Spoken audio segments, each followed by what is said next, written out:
Today, in our series of risks that retirees face, we're going to be talking about longevity risk.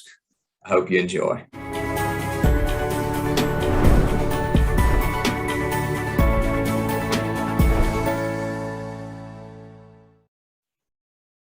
As we think about the risks that a retiree faces, longevity risk is considered one of those risks, but in reality, it's a risk multiplier.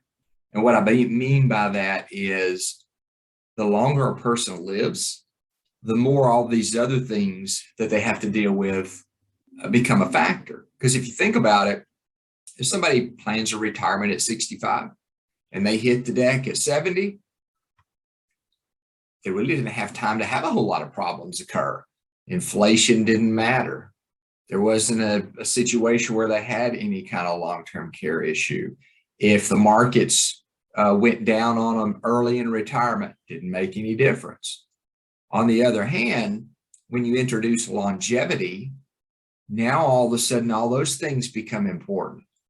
How much am I taking out of my retirement accounts? Because if I take even 0.5% too much and I have longevity, and I thought my life expectancy would be in the mid 80s, and now I'm in my late 80s and I'm out of money, well, that's not going to be an enjoyable experience. If you think about it, if somebody has a 30-year retirement, they retire at 65, they live to 95, but they're out of assets at 85, what's that last 10 years going to look like?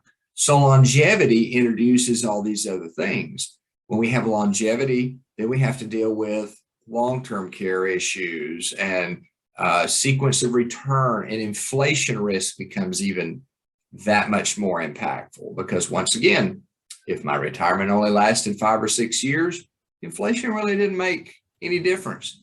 There wasn't enough time involved for inflation to really impact me. But if I have longevity, now inflation becomes that much more important, or it affects me that much more. So when we think about these things and we're looking at doing any kind of work for an individual, we're always looking at this from a longevity perspective, because when you survey a retiree, or when you survey retirees consistently, their number one concern is that of running out of money. And rightfully so. We've got a finite sum of assets, and we have no idea how long they've got to last, because we don't know what kind of time frame we're dealing with. If these are questions that you'd like to have a conversation about and see potentially strategies to mitigate or offset that, feel free to give us a call here at Westside Advisors and Insurance Services. I hope you have a great week.